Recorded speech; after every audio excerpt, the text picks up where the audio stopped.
거의 마지막에 그린 그림이 이 까마귀가 나는 밀밭이라는 그림. 하늘 가득 까마귀가 날아오고 있고 길이 밀밭 한가운데서 끊어져 있지 않습니까? 이 그림은 고흐의 마지막을 보여주는 것이죠. 이 끊어진 길처럼 고흐는 1890년 7월에 이 밀밭에 들어가서 피스톨로 가슴을 쏘아서 37의 나이로 세상을 떠나게 됩니다. 이 마지막까지 운이 없었던 게 피스톨로 가슴을 쏘았을 때 심장을 맞췄으면 즉사했을 텐데 총알이 심장을 비껴나서 늑골에 박혔답니다. 그래서 엄청난 고통 속에서 이틀을 더 살아있었어요. 마지막에 테오와 고흐가 만났을 때 테오와 고흐가 조금 이야기를 했는데 그들의 모국어는 네덜란드어잖아요. 그래서 네덜란드어로 이야기를 해서 방에 있던 다른 사람들, 프랑스 사람들이겠죠. 잘 알아듣지 못했답니다. 그런데 아마도 고흐는 테오에게 미안하다고 얘기했을 것 같아요.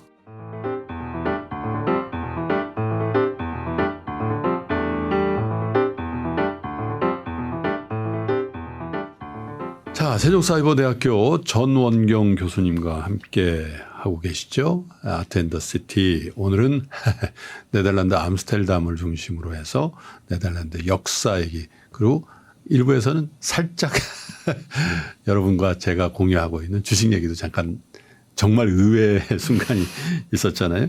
근데 일부 후반부에 렘브란트의 그림을 쭉 보여주셨는데 저는 왠지 제가 제일 좋아하는 화가의 그림을 계속 봤으면 좋겠는데 사실은 전혀 다른 분위기의 또 네덜란드 화가가 있잖아요. 예, 반 고흐의 그림이 또 기대되죠. 여러분과 함께 여행 계속 이어나갈게요. 암스테르담 편 2부 시작할게요. 예, 교수님. 네. 저희가 일부에서 봤던 렘브란트의 많은 그림을 소장하고 있는 곳이 이 네덜란드 국립미술관의 레이크스 뮤지엄입니다. 네덜란드어로는 뭐 왕립미술관 이런 뜻이라고 해요.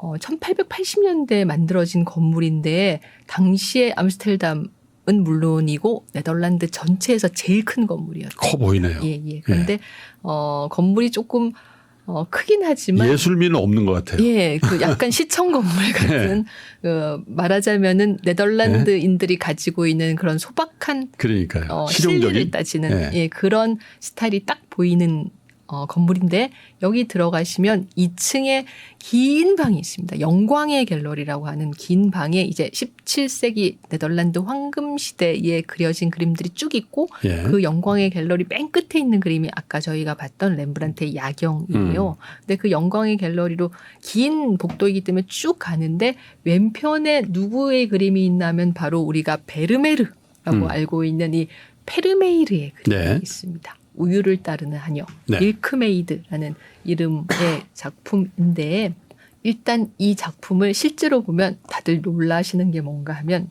그림이 작아요. 지금 이 그림 지금 레이크스 뮤지엄에서 화가 저 2층에 보고 있는 있는데 건가요, 현재? 요게 우유를 따르는 하녀. 이 세로가 50cm가 채 되지 않아요. 소품이군요. 예, 말 그대로 소품이에요. 그런데 그럼에도 불구하고 이 작품이 상당히 인기가 있고 예를 들면 우리가 루브르에서 이 모나리자를 봤을 때는 모나리자의 세로 길이가 71cm거든요. 너무 작아서 다 실망하시는데 페르메이르의 그림은 작아서 실망하는 경우가 별로 없는 것 같습니다. 그런 것 왜냐하면 같아요. 그림이 가지고 있는 어떤 반짝거림이 있고 그림이 가지고 있는 사연이 좀 있어요. 그리고 세련됐다라는 느낌이, 물론 저 그림의 배경이나 뭐 인물이 세련된 건 아닌데 그림 자체는 글쎄요 훨씬 더 세련돼 보이는 느낌. 색감이 굉장히 일단 이 파란 치마, 노란 상의, 뒤에 하얀 벽, 색감이 그리고 그 약간 붉은색에 가까운 이 그 그릇들 색감이 상당히 세련됐습니다. 그리고 우리가 이 그림을 볼 때 뭔가 마음이 이렇게 안온해지는 이유는 뭔가 하면 이 여성이 열심히 일을 하고 있고 그다음에 이 여성의 시선이 지금 우리를 쳐다보지 않고 자기의 일 쪽으로 가 있기 때문입니다.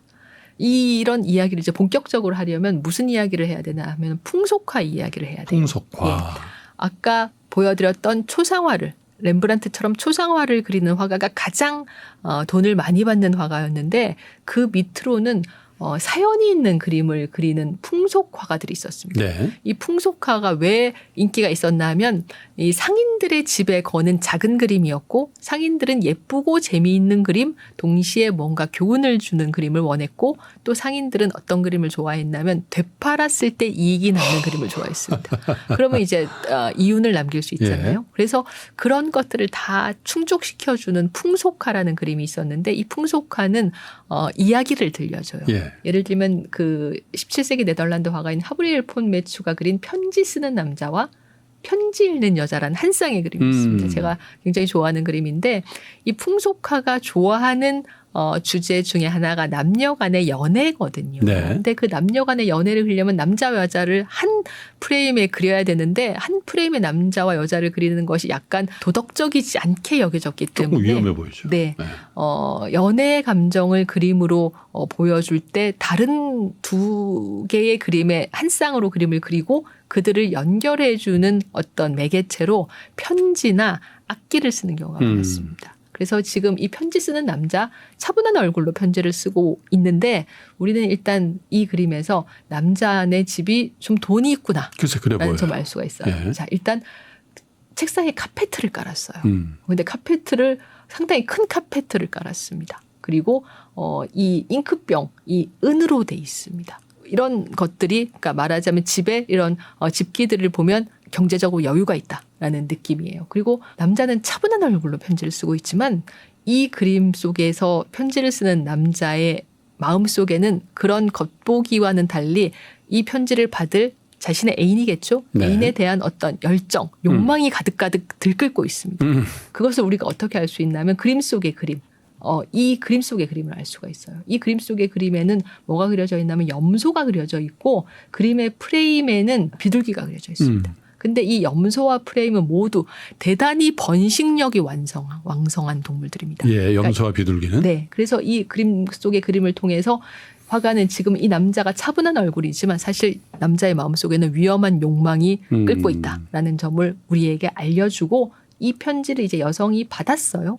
지금 여성은 복숭아빛 치마에 노란 상의를 입고 그 복숭아빛 치마에는 금색으로 수가 놓여져 있습니다. 여성도 뭐 나름 여유 있는 집인 것 같아요. 자수를 하다가 남성의 편지를 받고 이 편지를 이렇게 기울이고 있는 이유는 뭔가 하면 당시에 전기불이 없으니까 창 쪽으로 편지를 기울이고 있는 겁니다. 그러면 빛에 비춰서 더 잘 볼 수 있겠죠. 이 아가씨에게 편지를 가져다 준 사람은 누구일까요?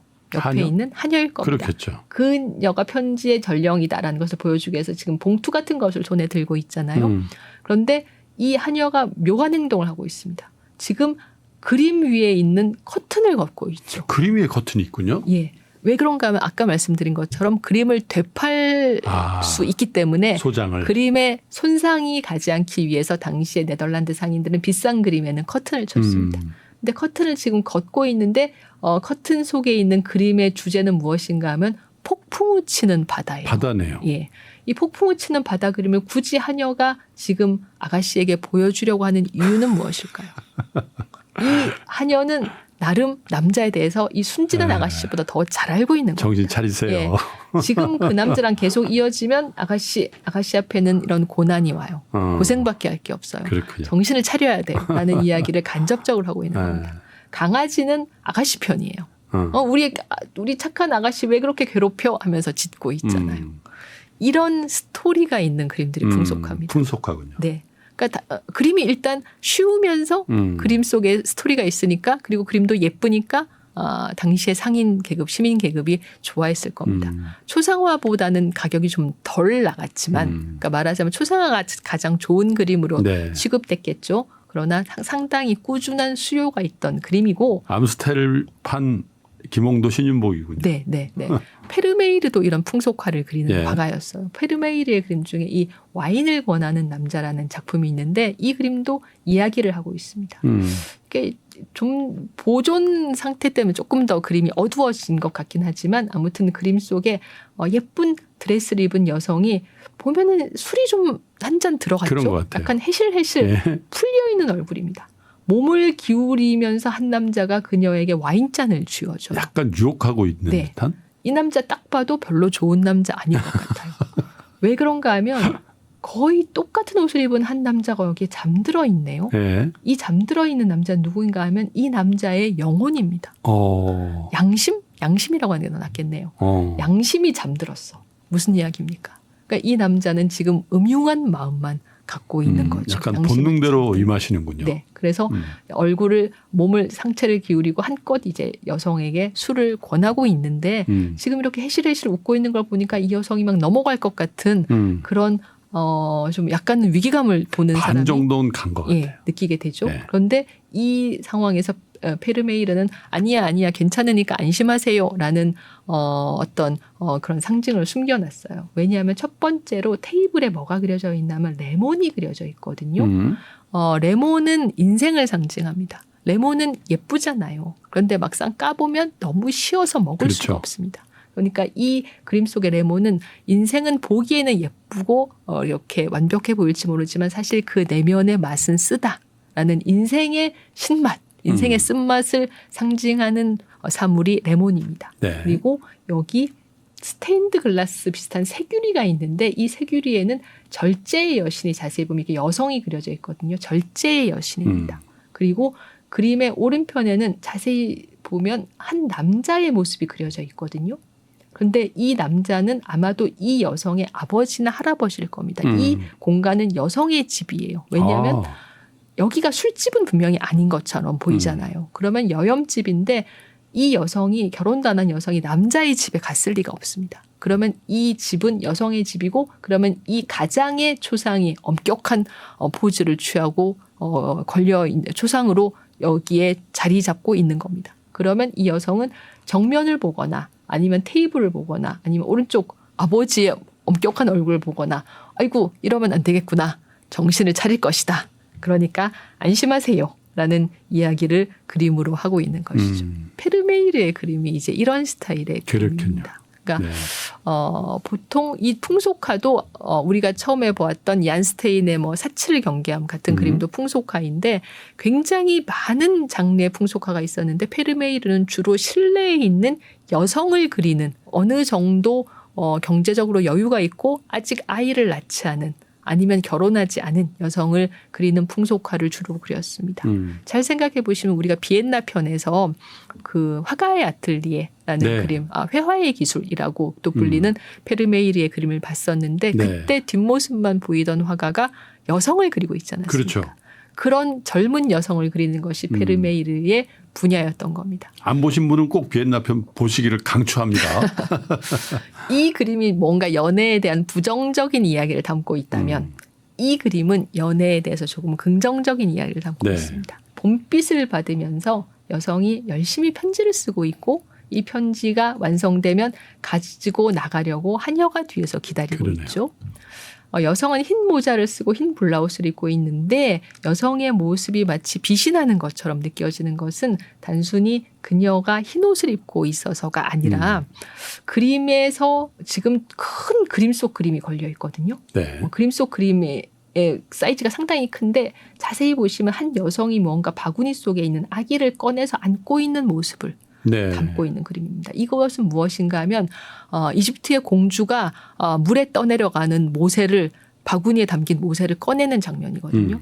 모세는 이집트에서 유대인들을 데리고 이집트를 나갈 운명을 처음부터 안고 있었습니다. 그러니까 이렇게 당시에 이집트의 그 파라오가 유대인 아이들을 죽이라고 명령을 했을 때도 이런 식으로 이집트 공주에게 구원을 받죠. 왜냐하면 모세에게는 그런 숙명이 처음부터 있었기 때문에 구원자로서의 숙명이 있었기 때문에 그림이 말하는 것은 모든 인간에게는 운명이 있다라는 이야기입니다. 아가씨는 지금 이 편지를 받을 상대가 나의 운명의 상대야 라고 굳게 믿고 있는 겁니다. 사랑의 힘이 아가씨를 이렇게 반짝반짝 빛나게 하는 것이죠. 이 하녀는 또 이 아가씨와는 또 달리 지금 창밖의 봄빛을 느끼면서 혼자 어떤 망상에 잠겨 있습니다. 혼자 또 안드로메다에 가 있는 거죠. 나의 짝은 어딜까?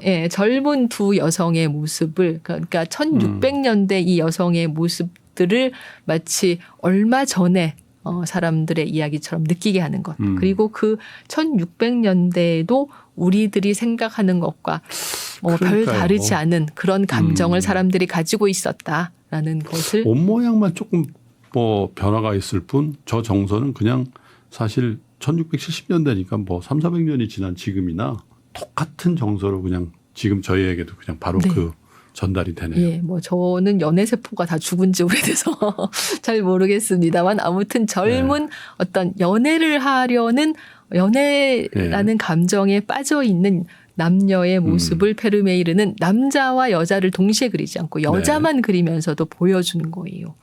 이 류트를 연주하는 소녀라는 그림에서도 지금 페르메이르가 일단 빛의 층을 만들었다라는 점을 알 수가 있는데 이 앞은 빛을 받지 않아서 어둡고 중간에는 지금 이 창에서 들어오는 빛 때문에 중간만 환하죠. 이 여성이 중간에서 빛을 받고 있습니다. 그런데 유리가 반투명한 유리가 끼워져 있어요. 젖빛 유리가 끼워져 있어서 환한 빛이 아니라 온화한 빛이 들어와서 그녀를 비춰줍니다. 뒤에 커튼이 있기 때문에 다시 벽은 어두워요. 말하자면 실내 방이라는 여염집의 방이라는 좁은 공간에 어둠, 빛, 어둠의 세 개 층을 만든 겁니다. 빛 때문에 공간이 한층 더 드라마를 갖게 되죠. 자, 여성은 지금 류트, 기타와 비슷한 악기를 연주하고 있는 듯한데 그림의 제목도 연주하는 소녀인데 자세히 보시면 그녀는 연주를 하고 있는 게 아니라 조율을 하고 있습니다. 그렇죠? 그리고 창밖을 바라보고 있는데 눈빛이 반짝거려요. 귀걸이를 하고 있습니다. 집에서 뭔가 류트를 연주하면서 시간을 보내는 복장치고는 너무 잘 차려입고 머리도 말끔하게 뒤로 다듬어서 묶었어요. 그렇다면 그녀는 지금 조율을 하면서 창밖에서 다가오는 누군가의 발자국 소리를 듣고 있는 겁니다. 자세히 보시면 테이블에 악보가 2벌이 있어요. 그리고 그림에 거의 보이지 않지만 이 밑에 악기가 하나, 오늘날의 더블 베이스 같은 악기가 하나 놓여 있거든요. 이 모든 것은 무엇을 의미하나 하면 창밖에서 들리는 낯익은 발자국 소리의 주인공이 이 방에 들어오면 그녀와 함께 이중주를 할 것이다 라는 것을 의미하고 지금 반짝이는 그렇군요. 이 소녀의 눈빛은 다가오는 사람에 대한 기대감으로 반짝이고 있는 겁니다. 그 다가오는 사람은 누구일까요? 바로 그녀의 애인이겠죠. 그렇겠죠. 예. 이런 이야기를 그림이 해주는 겁니다. 이런 것들이 이제 풍속화의 매력인데 페르메이르가 그린 이런 풍속화들 중에 하나가 바로 저희가 아까 좀 전에 이야기했던 유명한 우유를 따르는 하녀이고 좋은 그림이네요. 네. 당시에도 일단 하녀를 굳이 그릴 필요가 있었을까라는 생각이 드는데 당시에도 하녀를 그린 그림들이 있긴 있었는데 그 하녀는 이렇게 엄청나게 지저분한 부엌. 왜냐하면 당시에 냉장고가 없었잖아요. 없었죠. 그러니까 엄청난 많은 저장고들 막 이거 위생은 정말 뭐 토끼인가요? 뭐 이런 것들도 걸려 있고 뭐 이런 생선도 있고 지저분하고 어두운 부엌에서 일하고 있는 하녀의 모습을 그리는 것이 당시의 하녀 그림, 부엌 그림의 스타일이었는데 페르메이르는 깨끗한 낡았지만 깨끗한 곳에서 정성을 다해서 자기의 일을 하는 여성을 그리고 있습니다.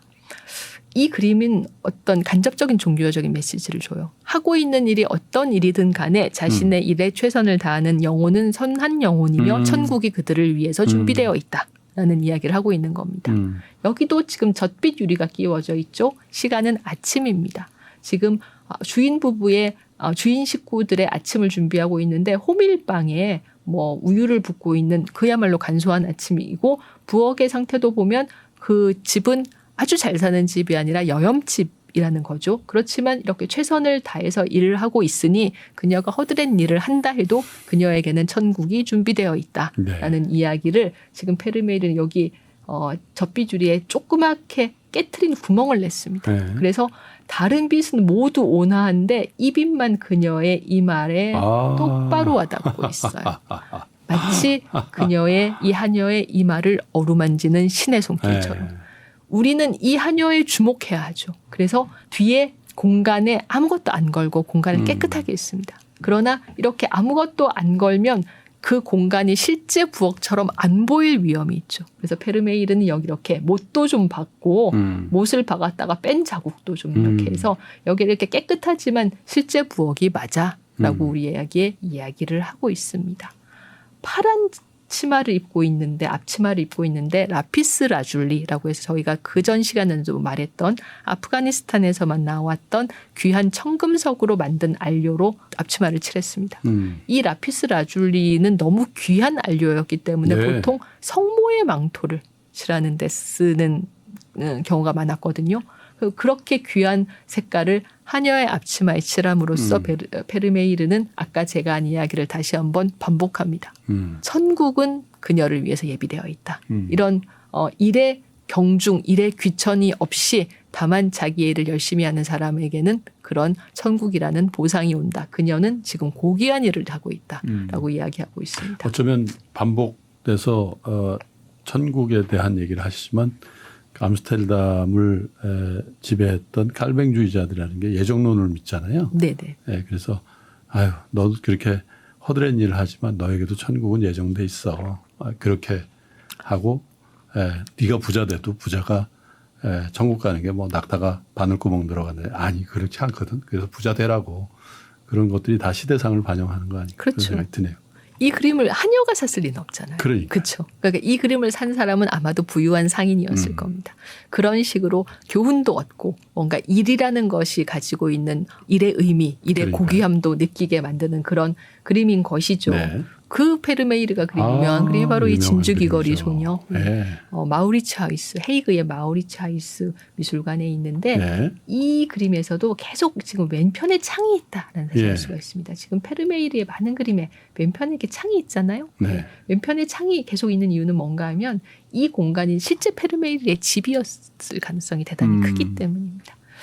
요 진주귀걸이 소녀는 이렇게 뒤를 돌아보면서 우리에게 뭔가 막 말을 하려고 하고 있는데 그러네요. 눈이 반짝이고 입술이 반짝이고 이 진주 귀걸이에 아마도 뭐 유리였겠지만 진짜 진주는 아니었겠지만 자세히 보면 창이 비치고 있습니다.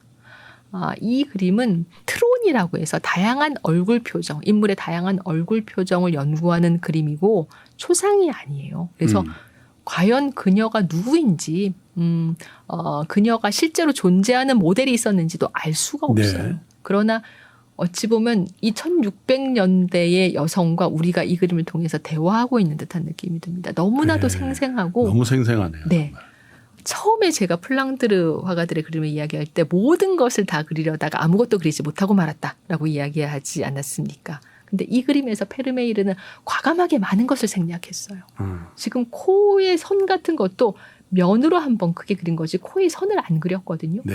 지금 이런 옷도 상당히 간소하게 그리고 그러네요. 오직 이 눈동자와 입술만 강조해서 그림으로써 우리가 그녀를 오히려 더 살아있는 듯한 그런 느낌으로 느끼게 만드는 화가의 어떤 순간적인 마법이 발현된 것 같은 그림입니다. 왜 제가 이 순간적인 마법이라고 말씀을 드렸냐면 이 그림을 그릴 당시에 페르메이르가 발휘했던 마법을 화가 본인도 다시 발휘하지 못했어요. 왜냐하면 트로니를 그 후에도 막 그렸는데 이런 그림에 비하면 두 그림을 보면 이 걸작이네요. 진주귀걸이 소녀가 가지고 있는 광채가 이 그림에서는 상당히 사라져 있지 않습니까? 그러니까 말하자면은 영감이 오는 순간이 분명히 있는데 그 영감이 오는 순간이 언제인지는 화가 본인도 알 수 없다라는 네. 이야기를 하는 거예요. 같은 화가의 그림이라고 상상이 안 돼요. 그렇죠. 네, 두 그림이. 예. 네. 이 그림의 모델은 아마도 이 페르메이르의 맏딸인 마리아였을 가능성이 높다고 해요. 페르메이르는 이제 파산하고 가난 속에서 죽었는데 15명의 아이를 낳았는데 그중에 11명이 생존했기 때문에 아이들을 먹이는데도 상당히 쉽지 않았다고 해요. 그리고 아까 말씀드린 대로 당시에는 네덜란드에 화가가 너무 많았기 때문에 지금은 페르메이르가 어떤 신비의 화가로 대접받지만 그 당시에 페르메이르는 델프트라는 소도시에서 활동하는 많은 화가 중에 한 명이었습니다. 그렇겠네요. 그러니까 자기의 벌이로 많은 가족을 먹여 살리기 어려웠어요. 저게 페르메이르의 본향이죠? 네, 델프트 풍경이군요. 풍경입니다. 이 델프트 풍경 요 장소에 제가 가서 사진을 한번 찍어봤거든요. 여기 지금 요 신교회 탑이 여기 있지 않습니까? 네, 똑같은. 제가 왜 여기를 갔나 하면 간 이유가 뭐 델프트 역에서 조금 걸어가면 되는 운하 들어가는 초입이 있는 호이카더 거리라는 곳이 이 그림을 그린 포인트인데 네. 이 그림은 일단 지금 위에서 밑으로 내려다본 그림입니다. 지금 시선이 말하자면 우리가 한 6층이나 7층 건물에서 이렇게 그러네요. 밑을 보는 거예요. 근데 지금 앞에는 그늘이 있고 그 그늘 사이에 햇빛이 쭉 비쳐서 이 앞을 비추고 있습니다. 그리고 요 부분은 다시 그늘에 가려져 있죠. 뒤에 멀리 원경은 다시 빛을 받고 있습니다. 그러네요. 페르메이르의 실내가 그늘, 빛, 그늘이었다면 여기는 네. 빛, 그늘, 빛입니다. 음. 근데 그 빛은 여기 앞에서 나룻배가 운항하기를 기다리면서 한가롭게 잡담을 나누는 사람들과 뒤에 있는 교회를 비춥니다. 시간은 아마 초여름, 여름의 아침일 거예요. 배가 아직 운항되지 않아서 배가 운항되기를 기다리고 있는 사람들의 모습인데 모든 것이 그저 평범하게 하나도 특별한 것이 없는 모습이지만 하느님이 보시기에는 그 모습이 참으로 좋았다라는 창세기의 한 구절을 그림으로 그린 것 같아요. 왜냐하면 이 호이카더 거리에는 지금도 운하 앞이기 때문에 이 앞에 건물이 없어요. 네. 그러니까 건물이 없고 이 사진은 제가 이 여기에 벤치가 있는데 그 벤치 위에 올라가서 찍은 거거든요. 네. 그러니까 지금도 이 앞에 건물이 없는데 페르메이르가 살았을 때 여기에 높은 건물이 있었을 가능성은 전혀 없겠죠. 없잖아요. 그런데 페르메이르는 굳이 위에서 밑으로 내려다보는 시각으로 그림을 그렸고 그것은 바로 하늘에 있는 창조주의 시각이고 창조주가 볼 때 이렇게 아무런 문제도 없이 평온하게 흘러가는 여름 일상 같은 우리의 일상이야말로 사실은 궁극적으로 신이 우리에게 준 선물이다. 행복하군요. 예. 저는 이 그림을 우리 팬데믹 때 참 새삼 보면서 아 진짜 이 그림에 삶의 진실이 담겨 있구나라는 느낌을 받았습니다. 근데 그런 해설이 없으면 그냥 저거 페르메이르의 고향 풍경이네 이렇게 할 일을 빛과 또 한 6층 건물 위에서 내려다보는 그림의 의미를 또 저기 빛 가운데 있는 사람들의 어떤 일상이 그렇게 해석되어진다라는 그 해설을 들으면서 그림을 보니까 그림이 전혀 다른 그림이 되는 거죠. 그렇죠. 네. 예. 이 당시에 이제 페르메이르 당시에는 우리가 팬데믹을 한번 겪었지만 그런 팬데믹 흑사병이나 여러 가지 돌림병으로 사람들이 죽고 이런 경우가 굉장히 많았을 그렇죠. 겁니다. 그러니까 아무 일도 없다는 것 자체가 축복이다라는 사실 인간들이 잘 깨닫지 못하잖아요. 네. 예, 그거를 우리에게 알려주는 그림이라고 생각합니다. 이 그림과 진주 귀걸이 소녀가 헤이그의 마우리츠 아이스 미술관에 있고 암스테르담에서 그렇게 멀지 않아요. 이 헤이그와 델프트 사이도 멀지 않습니다. 헤이그는 또 우리 국민들에게 굉장히 또 각별한 이중 역사적인 열사가 순국하신 뭐 가보면 좋을 도시겠네요. 네. 헤이그에서 그 트램을 타면 그러니까 한마디로 시내버스 같은 걸 타면 한 20-30분 안에 델프트에 갈 수가 있어요. 네, 그렇습니다. 자, 이제 저희는 마지막으로 오늘 스카프도 하고 왔으니 이 레익스 뮤지엄 옆에 있는 방고미술관을 가야 하는데 일단 이 방고미술관은 뭐 말할 나위도 없이 네덜란드에서 가장 많은 관람객이 찾는 미술관이라서 꼭 인터넷으로 예약을 하고 가셔야 됩니다. 그리고 물론 고흐가 굉장히 유명한 화가이긴 하나 이렇게 개인의 미술관이 있고 그 개인의 미술관에 대부분의 대표작이 있는 경우는 그렇게 흔하지 않거든요. 그렇긴 해요. 예. 근데 이렇게 고흐의 작품이 암스테르담의 대표작이 한 자리에 모여 있을 수 있었던 것은 바로 그의 동생이고 그와 수많은 편지를 주고받은 테오 반 고흐의 노력 덕분입니다. 네. 고흐는 준데르트라는 네덜란드의 시골 마을에서 1853년에 태어났고 아버지가 이제 칼뱅파 목사였죠. 이제 구필화랑이라는 곳에서 점원으로 일하다가 신학대학에 가서 목사가 되겠다라고 하면서 암스테르담 신학대학에 뒤늦게 입학하려고 공부를 했지만 신학대학 입시에 납방하고 전도사가 돼서 벨기에 보리나주라는 탄광촌에서 또 무급 전도사로 일하다가 또 거기서 너무나도 극단적인 방식으로 설교를 해서 쫓겨나고 여러모로 좀 앞날이 좀 보이지 않는 그런 젊은이였습니다.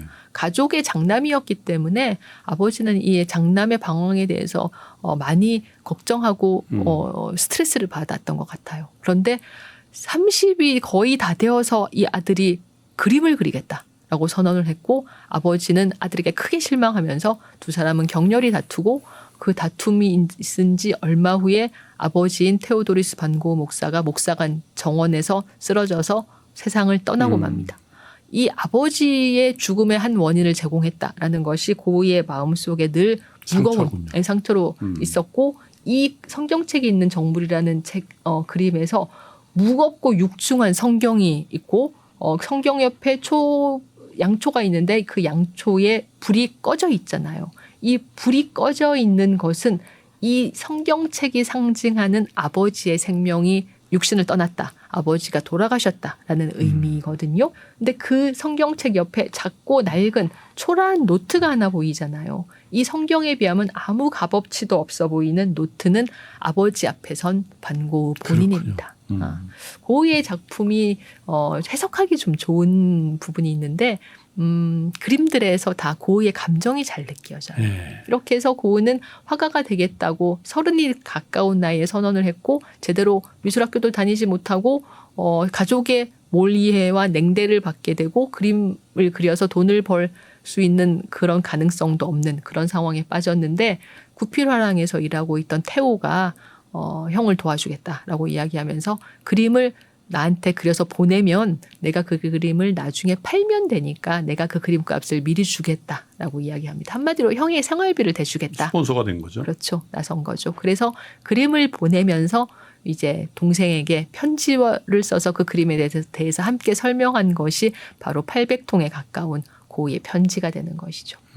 1885년에 최초의 걸작인 감자 먹는 사람들이 유명한 나오는데 그림이죠. 예. 이 그림에서 이제 당시에 고우가 머물렀던 탄광촌의 그 광부 가족의 저녁 식사예요. 어두운 램프불 아래에서 찐 감자와 커피만으로 저녁을 먹고 있는 광부 가족의 모습인데 그림이 이렇게 어둡고 둔탁해 보이는 이유는 무엇인가 하면 당시 고우가 가장 좋아했던 화가가 바로 밀레였기 때문입니다. 이 밀레의 그림 도판을 파리에서 일하는 태호가 많이 보내줬어요. 그래서 그 그림을 보면서 고우가 이제 독학을 했는데 이제 밀레의 그림 속에 담겨 있는 농민들의 진실을 그림으로 그리고 싶어서 이제 이런 그림을 그린 것이죠. 태호가 이제 이 그림을 받고 가능성이 있지만 지나치게 그림이 어두운 것 같다라고 안 팔릴 것 같다는 얘기죠. 이야기를 했어요. 뭐 맞는 판단이었던 네. 것 같습니다. 그래서 태호는 자기가 지금 파리에서 살고 있으니 파리에 와서 인상파 화가들의 최신 경향을 보면서 그림을 좀 배우자라고 이야기를 했고 그래서 1886년에 고우는 이제 파리로 가게 되는데 파리로 갈 무렵에 그린 이 파이프를 문 자화상이라는 그림은 누가 봐도 렘브란트의 영향이 있습니다. 아까 그러네요. 제가 렘브란트 이야기하면서 렘브란트와 고흐가 자화상을 많이 그린 화가인 게 우연의 일치가 아니다라고 말씀을 드렸는데 레이크스 뮤지엄에 많은 렘브란트의 자화상이 소장돼 있었습니다. 그리고 그 자화상들을 고흐가 보았기 때문에 물론 나중에 이제 많은 자화상을 그린 것은 모델이 될 인물을 못 구했다는 그런 실질적인 이유도 있었지만 자화상을 통해서 뭔가 자기의 심경을 보여주려는 고흐의 의도가 있었던 것 같아요. 그리고 이제 고흐는 파리로 가게 됐고 파리의 이제 인상파 화가들은 이렇게 시시각각 변화하는 햇빛과 대기를 포착해서 그림에 감각적으로 표현하는 스타일의 그림을 그렸기 때문에 그림이 이제 밝아요. 지금 이 르누아르가 그린 뽕네프만 해도 까만색이 없지 않습니까? 그러네요. 전부 환한색. 그래서 글쎄요. 한 오전 11시나 뭐 오후 2시쯤 된 것 같아요. 그죠? 파란 하늘에. 예, 계절은 아마도 6월 뭐 이럴 때쯤인 것 같고 파란 물, 그림자조차도 회색에 파란색을 섞어서 칠해서 그림 자체가 막 빛이 나는 것 같은 느낌이잖아요. 그래서 이런 그림을 보면서 이제 고흐도 그림을 조금 경향을 바꿨어요. 환해지긴 했죠. 그렇지만 우리가 생각하는 고흐 그림은 아직 안 나왔어요. 네. 고흐는 이제 1886년부터 88년까지 2년 동안 파리에 머물렀는데 그때 이제 파리에서 그린 그림들을 보면 뭐가 느껴지나 하면 자기가 스스로를 이제 화가로 받아들이고 있다라는 느낌이 있습니다. 지금 그림을 그리고 있는 모습으로 스스로를 묘사했잖아요. 그건 이제 내가 화가다라는 것을 내가 인정했다라는 뜻이라고 볼 수 있겠죠. 그렇지만 이 얼굴을 보면 당시에 고흐가 행복해 보이나요? 아니요. 그렇죠. 뭔가 그는 불길해요. 여전히 우울하죠. 예. 우울합니다. 고흐는 이제 파리에서 화가 친구들을 사귀고 싶었지만 그의 성격이 너무 극단적이고 감정적이었기 때문에 처음에는 친하게 지내려고 했던 뭐 에밀 베르나르라던가 뭐 툴루즈 로트렉이라던가 이런 다른 화가들이 다 동료 화가들이 그의 성격에 넌더리를 내게 돼요. 그리고 이제 같은 좁은 셋집에서 2년 동안 사니까 태호도 이제 힘든 거예요. 그래서 점점 형제들끼리도 투닥거리게 되고 또 원하던 화가 친구도 얻지 못하고 고흐는 낙담합니다. 그래서 1888년 2월에 동생에게도 이야기하지 않고 기차를 타고 파리를 떠나버려요. 그리고 기차를 타고 쭉 달려가서 어디로 가나 하면 아르레 가게 됩니다. 예. 이 당시에 이제 아르를 목표로 하고 간 건 아니고 아무 기차나 타고 간 거예요. 아, 연고가 없었어요? 네네네. 그러니까 아르리라는 동네를 고흐는 알지 못했어요. 그렇지만은 뭐 기차로 그냥 무작정 달렸고 당시에 이제 증기기관차가 지금보다 훨씬 더 느렸을 테니까 16시간을 달려서 이듬해 새벽에 정차한 작은 역에 내렸습니다. 거기가 바로 아르리였고 여기가 이제 우리가 프로방스라고 부르는 지역이지 프랑스 않습니까? 남부죠? 예, 지중해를 끼고 있기 때문에 날씨가 굉장히 좋고 사시사철 온화하고 또 강수량이 적은 그래서 모든 자연이 선명한 빛깔을 띠고 있는 라벤더 밭이군요. 네, 하늘도 파랗고 사이프러스는 짙은 초록이고 또 이런 보랏빛의 라벤더 이런 것이 사실 프로방스의 색채잖아요. 고흐는 네덜란드에서 태어나서 지금까지 저희가 네덜란드 얘기했지만 좀 축축하고 어두운 예, 그리고 벨기에에서 탄광촌에서 일했고 또 영국에서 잠시 구퓨라랑에서 축축한 일했고 동네예요. 축축한 동네에서 계속 살았던 거예요. 그러니까 이렇게 밝은 빛을 본 적이 없었어요. 근데 2월에 아르레 도착했을 때 그때까지는 겨울이었는데 3월이 되니까 갑자기 마법처럼 봄의 빛이 비치면서 눈이 녹고 대기가 따뜻해지면서 일제히 과수원의 꽃나무들이 꽃을 피우기 시작합니다. 고흐는 이제를 메고 바깥으로 가서 꽃피는 살구나무, 복숭아 나무들을 그리게 되는데 예. 여기 바닥도 하얗게 칠하고 그다음에 이 그림자도 파랗게 칠하고 꽃이 가득 피고 있는데 마치 생명의 불꽃이 나무를 태우고 있는 것 같고 뒤에 하늘에 구름도 솜사탕처럼 몽실몽실 떠 있고 말하자면 이 아르레 자연이 고흐에게 숨겨져 있었던 고흐 본인도 모르고 있었던 화가로서의 본능을 일깨운 겁니다. 이때부터 이제 고흐는 미친 듯이 그림을 그리기 시작하는데 제가 이 그림을 볼 때마다 항상 느끼는 게 화무 11호이라는 말이에요. 왜냐하면 이 그림을 그리고 나서 2년밖에 더 못 살아요. 그러니까 이렇게 어떤 화가로서의 본능을 비로소 느끼면서 미친 듯이 그림을 그릴 때 자기의 인생이 이제 얼마 남지 않았다라는 사실을 고흐가 꿈에도 몰랐다라는 것이죠. 이 아르레 태양과 대기를 보면서 고흐가 발견한 것이 바로 희망과 생명과 태양의 색 노랑입니다. 여기서 씨 뿌리는 사람의 이 포즈는 사실 밀레의 그림을 보고 그린 것인데 밀레의 구도를 보고 그린 것인데 밀레의 그림과 완전히 다른 그림이죠. 이 그림 속에서 일단 특이한 거는 하늘을 파란색이 아니라 하늘을 노란색으로 칠했고 왜냐하면 이 태양의 빛이 하늘을 가득 채우고 있으니까 하늘의 색인 파란색으로 이 대지를 칠했습니다. 그리고 이 푸른 대지에서 사람이 마치 쑥 솟아나온 것 같아요. 그러네요. 예, 모든 것이 희망과 생명력을 이야기하고 있는 그림입니다. 그러니까 이런 그림을 그릴 때 고흐의 마음속에는 오직 희망만 가득 차 있었던 거예요. 그리고 이제 노란색이라는 색을 적극적으로 고흐가 쓰게 되는데 그 노란색을 많이 쓴 그림이 바로 이런 밤의 카페 테라스 이런 그림이죠. 예. 아르레 중심 광장인 포름 광장에서 여름밤에 사람들이 이제 밥도 먹었으니까 뭐 술 한잔 할까 이러면서 걸어오는 그림인데 이 카페도 노란색으로 가득 차 있고 별들도 노란색으로 반짝이고 있습니다.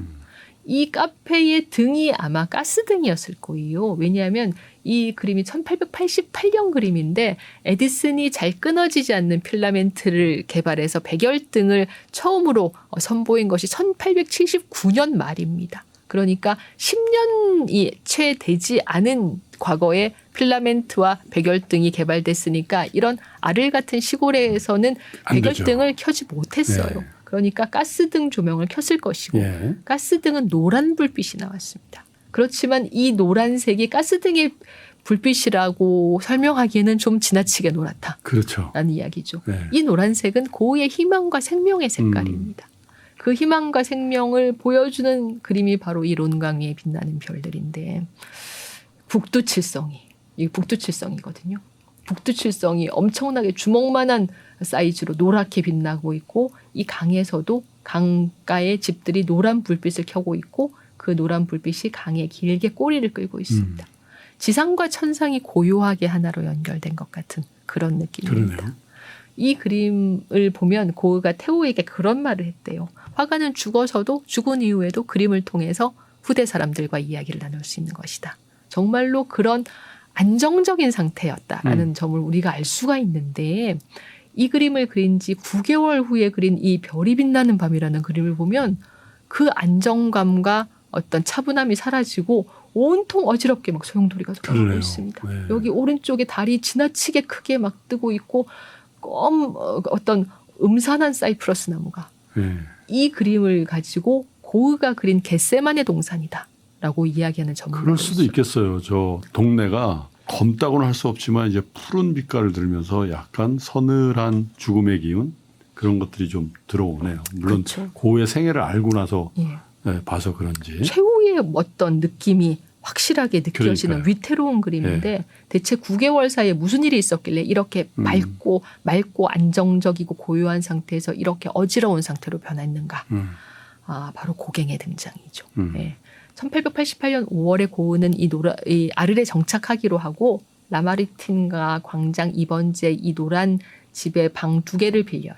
네. 이 편지를 보내서 고흐가 태호에게 설명했어요.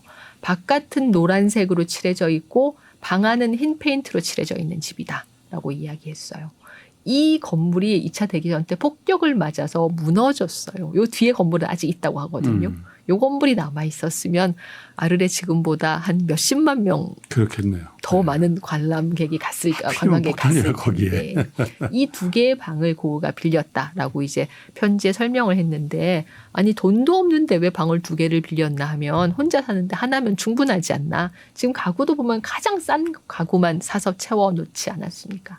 고흐는 이 아르리 너무 마음에 들어서 여기서 남쪽 나라 화가들의 스튜디오를 만들고 싶어 했어요. 그래서 파리에서 자기는 친구라고 생각한 동료 화가들에게 편지를 보내서 이 아르리에 와서 나와 공동생활을 하면서 그림을 그리자라고 제안을 했지만 아무도 답장을 보내지 않았습니다.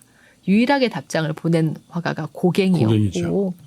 이 고갱을 기다리면서 고흐가 그린 그림이 바로 이 제 스카프에 있는 불멸의 해바라기 그림입니다. 그렇군요. 고흐는 고갱의 방에 2장의 해바라기 그림을 걸어주고 싶어 했어요. 왜냐하면 1887년에 고흐와 고갱이 처음 만나서 서로의 그림을 보고 이야기를 나눌 때 고갱이 고흐의 해바라기 그림을 이 그림 말고 1887년에 그린 해바라기 그림을 마음에 들어 했어요. 그래서 그 해바라기를 나의 해바라기 그림을 좋아했었어라는 것을 고흐가 생각해내고 이 2장의 해바라기를 그려서 마치 고갱이 이 그림을 보았을 때 성당의 스테인드 글라스를 본 듯한 그런 느낌을 느끼게 해주고 싶다라고 태호에게 설명을 했고 정말로 이 노란색으로 꽃도 꽃병도 테이블도 배경도 모두 노란색으로 칠했는데 어찌 보면 다양한 모습의 태양을 그린 것 같습니다. 고흐의 마음속에 있는 이제 동료가 온다라는 기대감을 보여주는 그림인데 이런 그림과 다르게 고갱은 대단히 자기의 에고가 강한 사람이었어요. 저 얼굴에 나타나네요. 네, 딱 봐도 에고가 강한 사람. 뒤에 보면 이 황색 예수도 고갱이 그린 그림입니다. 하나는 기독교의 신, 하나는 이제 원시 부족의 토템을 배경으로 하고 가운데 자기 얼굴 크게 그렸잖아요. 이건 무슨 얘기인가 하면 이 기독교의 신과 원시 토템의 신처럼 원시 종교의 신처럼 나는 예술의 신이 될 것이다. 예술의 창조주가 될 것이다. 라는 이야기를 하고 있는 그림입니다. 대단히 자아가 강하고 에고가 강한 사람이었기 때문에 1888년 10월에 아르레 도착하자마자 2 사람은 싸우게 됩니다. 글쎄요. 예, 그리고 이 고갱이 하는 한마디 한마디가 고흐의 마음속에 비수처럼 꽂혔던 것 같아요. 고흐는 잘못 왔어요.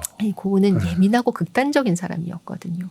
그래서 이해 11월에 고흐가 그린 고갱의 의자라는 그림을 보면 지금 노란빛이 사라지고 불길해 보이는 녹색과 갈색이 그림을 채우고 있고 그림에 촛불이 켜져 있고 책이 2권 있는데 초도 기우뚱하고 이 책도 금방이라도 것 바닥으로 떨어질 것 같은 이 초화 책이 바닥으로 떨어지면 어떻게 될까요?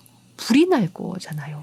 말하자면 고흐는 파국이 가까워온다라는 것을 느끼고 있었던 겁니다. 결국 이해 12월 중순에 고갱은 내가 더 이상 아르레에 있을 이유가 없다. 나는 파리로 돌아가겠다라고 선언하게 되고 두 사람은 크게 싸우고 결국 그 충격을 이기지 못해서 고흐는 자기의 귀를 자르는 자해를 하게 되죠.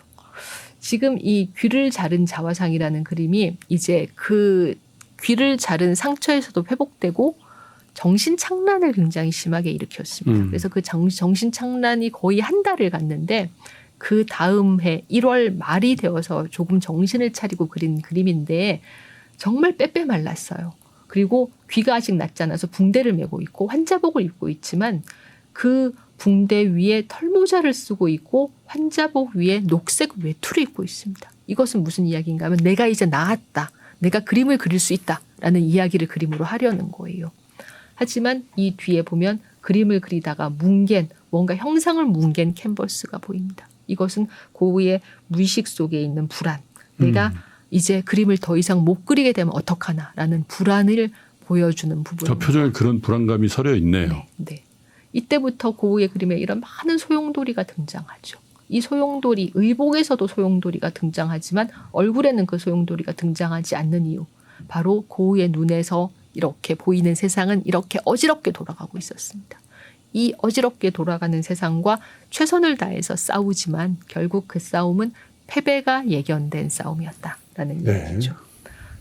이렇게 해서 고흐는 오베르시루아즈로 1890년에 이사하게 됩니다. 왜냐하면 생레미의 요양원에서 1년을 있었는데 요양원에서 이제 나가라고 한 거예요. 더 이상 있을 이유가 없다. 아르레에서는 주민들이 탄원서를 내서 이 위험한 행동을 하는 화가를 아르레에서 좀 내보내달라고 경찰서장에게 청했습니다. 그래서 고흐는 결국 테오에게 갈 수밖에 없었고 테오는 당시에 결혼을 한 상태이고 아들도 낳았기 때문에 이제 파리 인근의 오베르시루아즈의 닥터 가셰라는 의사에게 고흐를 맡기게 돼요. 이 오베르시루아즈에서 2달 반 동안 70여 점의 그림을 그렸는데 거의 마지막에 그린 그림이 이 까마귀가 나는 밀밭이라는 그림. 하늘 가득 까마귀가 날아오고 있고 길이 밀밭 한가운데서 끊어져 있지 않습니까? 이 그림은 고흐의 마지막을 보여주는 것이죠. 이 끊어진 길처럼 고흐는 1850년 7월에 이 밀밭에 들어가서 피스톨로 가슴을 쏘아서 37의 나이로 세상을 떠나게 됩니다. 밀밭이 바람에 밀리는군요. 네.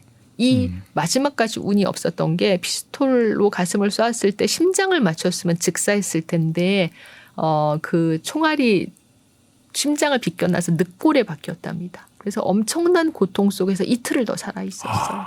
마지막에 테오와 고흐가 만났을 때 테오와 고흐가 조금 이야기를 했는데 그들의 모국어는 네덜란드어잖아요. 그래서 네덜란드어로 이야기를 해서 방에 있던 다른 사람들, 프랑스 사람들이겠죠.